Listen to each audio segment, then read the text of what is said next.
Catherine sedang bekerja keras, tiba-tiba ada sebuah dokumen yang sangat panjang dilemparkan ke mejanya. Hanya setelah dia mengambilnya, dia baru tahu bahwa dalam dokumen itu ada banyak tempat yang dihitamkan.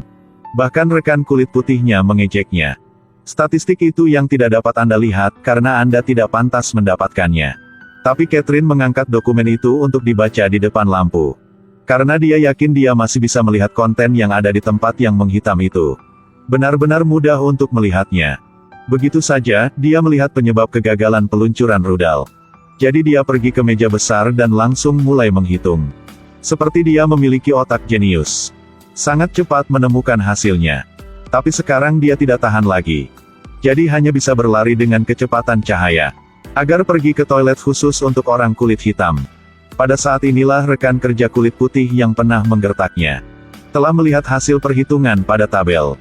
Semua orang fokus dan melihat hasil di papan dengan wajah terkejut. Setahun belakangan ini, inilah hasil mereka tidak bisa dan tidak bisa mengetahuinya. Tapi sekarang hasil ini dihitung oleh karyawan baru ke perusahaan. Dan juga satu-satunya orang kulit hitam di perusahaan itu. Catherine memiliki IQ yang sangat tinggi sejak kecil. Belum berumur 6 tahun, dia telah bisa mengajar matematika di sekelompok mahasiswa. Bisa tahu dari ekspresi wajah mereka bahwa mereka tidak mengerti apa-apa. Dan begitu saja, setelah tumbuh dewasa, seorang jenius hanya bisa tunduk bawah takdir. Karena perbedaan warna kulit. Jadi dia hanya bisa melakukan pekerjaan perhitungan level terendah di Departemen Luar Angkasa Bawah Tanah. Hari itu, atasan kulit putih tiba-tiba datang ke kantor untuk mencari karyawan. Karena pihak mereka tiba-tiba beberapa staf perhitungan jatuh sakit. Dan kepemimpinan Catherine secara pribadi merekomendasikannya. Hari berikutnya dia pergi ke tempat di mana dia akan bekerja di masa depan. Dia berpikir bahwa ini akan memulai kehidupan impiannya. Tapi dia tidak menyangka bahwa dia akan dijadikan pekerja kebersihan oleh rekannya. Tempat sampah penuh langsung dimasukkan ke tangannya. Ubah Catherine menjadi seorang pembersih. Ini adalah era ketika orang kulit putih memiliki pemikiran diskriminatif tentang orang kulit hitam. Mereka pikir orang kulit hitam hanya bisa melakukan pekerjaan rendahan. Yang paling senior di sini, Paul, dengan cepat mengatur pekerjaan untuknya. Semua hasil perhitungan staf di sana akan diperiksa olehnya. Tetapi kepala departemen konstruksi, Bobby, menipu Catherine. Dia menghitamkan semua bagian penting dalam dokumen. Kemudian memberikannya padanya dengan sikap yang sangat tidak menyenangkan. Meski begitu, Catherine hanya bisa melakukan yang terbaik untuk menunjukkan cara memeriksa. Setelah beberapa saat, Catherine tidak tahan lagi. Dia mengumpulkan semua keberaniannya untuk bertanya pada rekannya di mana toiletnya. Kolega menjawab langsung padanya. Tidak ada toilet untukmu di sini. Jadi Catherine hanya bisa berlari keluar. Dan pergi mencari toilet untuk orang berwarna hitam. Dia berlari ke kiri dan ke kanan, terakhir dia hanya bisa berlari ke satu sisi rumah sakit besar. Kemudian lari ke tempat kerja lama di lantai 4, saat itu, semua masalah baru bisa akan terpecahkan. Tapi sayangnya saat ke kamar kecil, dia juga tidak berani istirahat. Tapi dia masih harus tetap bekerja. Tidak mudah untuk pergi ke kamar kecil. Kemudian dia bergegas kembali ke perusahaan untuk bekerja. Berlari bola-balik juga memakan waktu hampir 1 jam. Jadi dia harus bekerja lembur beberapa jam untuk menyelesaikan pekerjaannya. Setelah selesai, dia menyerahkannya kembali ke bosnya. Tapi langsung dibuang ke tempat sampah oleh bos. Karena statistik maskapai berubah sangat cepat. Itu sebabnya bahkan sedikit keterlambatan dalam statistik juga bisa menjadi memo. Meninggalkan perusahaan, Catherine sangat sedih bersandar di dinding. Karena dia telah benar-benar mencoba yang terbaik. Namun pada akhirnya semua usaha sia-sia. Keesokan harinya ketika dia pergi bekerja, dia mengambil dokumen untuk melihatnya dan kemudian mengambil secangkir kopi di tangannya. Tetapi ketika dia mengangkat kepalanya untuk melihat, semua pria kulit putih di perusahaan itu menatapnya dengan marah. Tidak lama kemudian, mesin kopi di sebelahnya tiba-tiba muncul sepanci air baru. Dan di atasnya tertulis kata, untuk orang kulit hitam. Tidak ada kopi di teko. Tapi hanya memikirkannya saja sudah cukup. Siapa yang akan melayani seorang kulit hitam?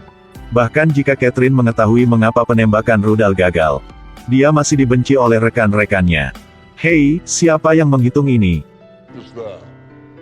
Saya bertanya siapa yang menghitung ini? Adalah kepala departemen Kathleen Gober. Catherine baru saja kembali dari kamar kecil dan dipanggil ke kantor bosnya. Karena angka-angka ini bersifat rahasia. Anda adalah orang kulit hitam jadi tidak boleh mengetahuinya. Menghadapi pertanyaan bos, Catherine hanya bisa mengatakan bahwa dia telah melihat mereka dengan cahaya lampu. Bos memasangnya, itu benar-benar terlihat. Tetapi setelah mengetahui fakta ini, bos tidak marah tetapi juga memerintahkan Bobby. Data yang diberikan kepada Catherine nanti akan tidak perlu menghitam lagi. Mendapatkan kepercayaan bos, Catherine bahkan lebih termotivasi untuk bekerja. Namun pada bulan April tahun 1961, Uni Soviet berhasil meluncurkan roket berawak pertama kali di dunia.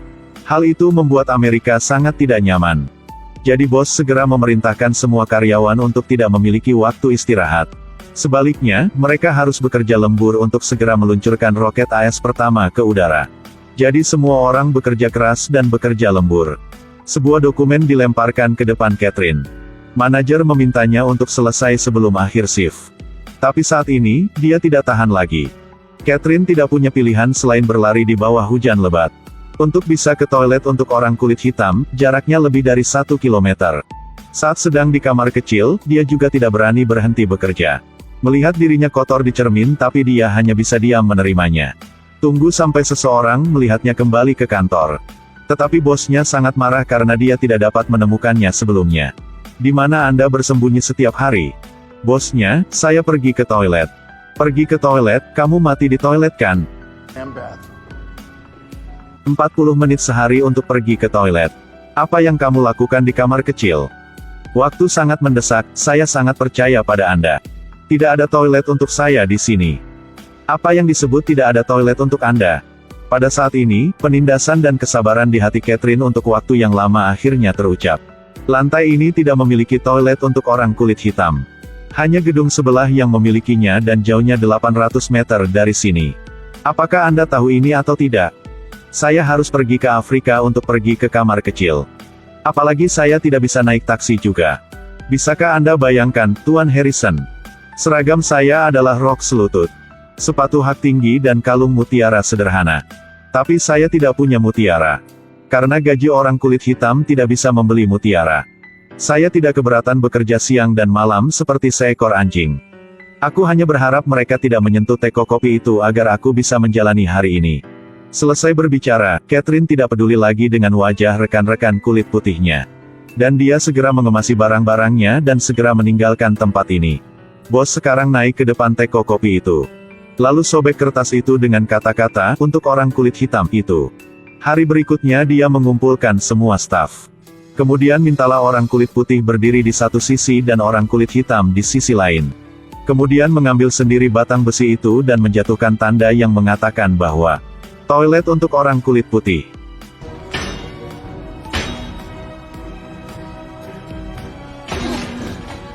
Tanda itu akhirnya telah jatuh. Dia berdiri dan memberitahu semua orang. Mulai sekarang, tidak akan ada toilet untuk orang kulit berwarna lagi. Dan tidak ada toilet pribadi lagi. Hanya ada toilet biasa. Setelah itu, semua orang bisa pergi ke kamar kecil di mana saja. Sebaiknya di suatu tempat yang sedikit lebih dekat ke tempat duduk semua orang. Tindakan bos ini telah membantu banyak orang kulit hitam melihat harapan untuk mengubah diri mereka sendiri. Pada akhirnya tidak mengecewakan harapan bos. Dengan usaha semua orang, pada bulan Mei tahun 1961, roket berawak pertama Amerika ditembakkan ke udara. Kali selanjutnya akan mengirim astronot ke luar angkasa.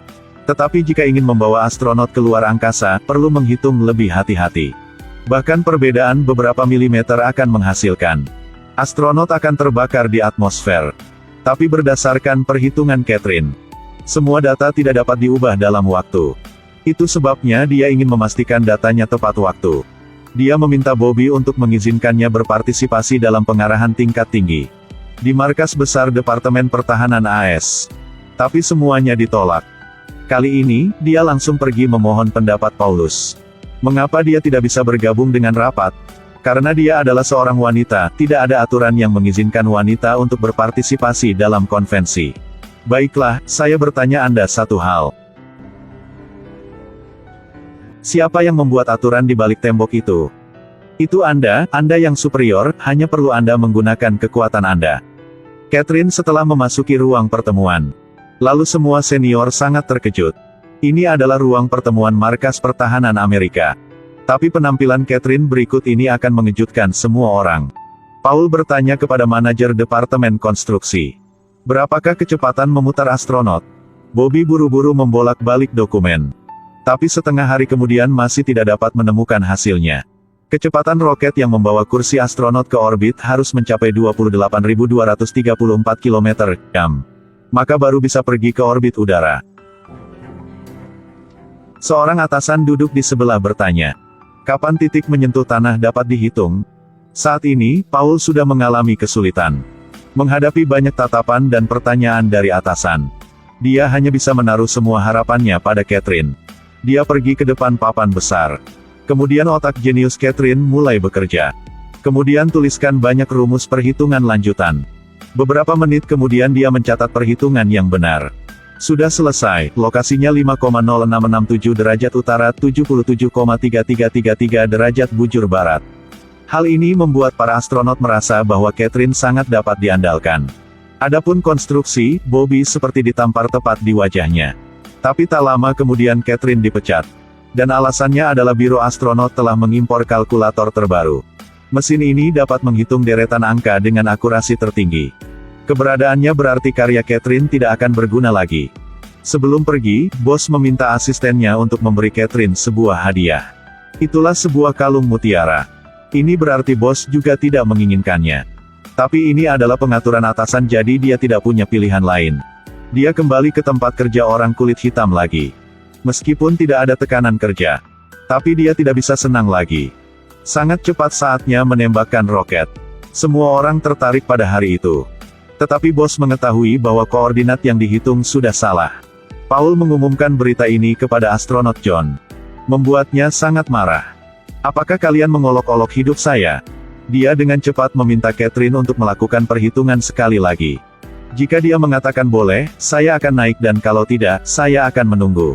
Menunggu sampai kapan boleh, lalu saya akan naik. Dokumen di tangan orang kulit putih ini sangat penting. Apakah rudal itu bisa ditembakkan atau tidak juga ada di tumpukan dokumen di tangannya. Dia menemukan rute terdekat dan berlari seperti orang gila. Akhirnya sampai di ruang bawah tanah. Tujuannya adalah untuk menemukan Catherine. Karena hanya dia yang bisa menghitung angka paling akurat dan tercepat. Catherine mengandalkan otak jeniusnya dengan cepat menemukan hasilnya. Setelah itu, dia memeluk dokumen itu dan berlari hampir 2 km ke pusat penembakan rudal. Rekan-rekan di pusat setelah menerima dokumen. Segera membanting pintu, lalu meninggalkannya di luar tunggi. Catherine menundukkan kepalanya dengan kecewa dan diam-diam pergi. Kenapa dialah orang kulit hitam? Tetapi pada saat inilah pintu itu tiba-tiba terbuka. Bos buru-buru memanggil Catherine untuk kembali dan memberinya kartu kerja. Setelah itu bawa dia untuk melihat peluncuran roket kali ini. Setelah memasuki pusat penembakan rudal. Semua yang ada di depan matanya membuat Catherine sangat emosional. Kali ini lokasi pendaratan roket berawak dihitung olehnya. Jadi dia lebih percaya diri. Hasil perhitungan Catherine tidak ada masalah. Bahkan data yang dia hitung dibandingkan dengan data komputer jauh lebih akurat. Astronot juga menerima hasil perhitungan Catherine. Dan sekarang dia baru yakin dengan perjalanan ini. Roket berhasil diluncurkan dan berhasil memasuki udara. Tetapi ketika dia pergi 2 lingkaran di orbit, tiba-tiba ada masalah. Papan insulasi juga bermasalah. Tapi untungnya tidak ada bahaya. Kemudian berhasil mendarat di posisi yang telah dihitung Catherine. Semua orang bersorak dan merayakannya. Tetapi hanya Catherine yang diam-diam bersiap untuk pergi. Namun, bos memperhatikannya dan memanggilnya lagi. Dia telah disimpan dan terus bekerja di sini. Dia adalah wakil dari orang kulit hitam. Ada juga banyak orang seperti dia. Mereka mengandalkan pengetahuan dan kualitas luar biasa mereka. Yang memecahkan perbedaan warna kulit. Sahabatnya Anna juga orang Afrika Amerika pertama. Menjadi pemimpin senior NASA. Mary juga orang Afrika Amerika pertama. Yang menjadi pemimpin wanita senior proyek. Dan Catherine kembali ke Departemen Penerbangan. Dan terus berpartisipasi dalam perhitungan untuk peluncuran roket berikutnya. Orang yang selalu memandang rendah dirinya adalah Bobby. Juga memiliki pandangan yang berbeda tentang dia. Tidak hanya itu, dia juga menuangkan kopinya. Film berakhir di sini. Ini diadaptasi berdasarkan kisah nyata. Dunia kejam bagi saya akan memberi dunia pelangi. Ini adalah cermin yang mencerminkan kebodohan konyol dunia ini. Catherine telah menggunakan keberanian dan hatinya. Untuk mematahkan prinsip orang kulit putih yang sekarang tidak masuk akal.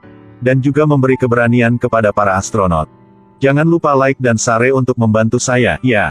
Selamat tinggal dan sampai jumpa lagi.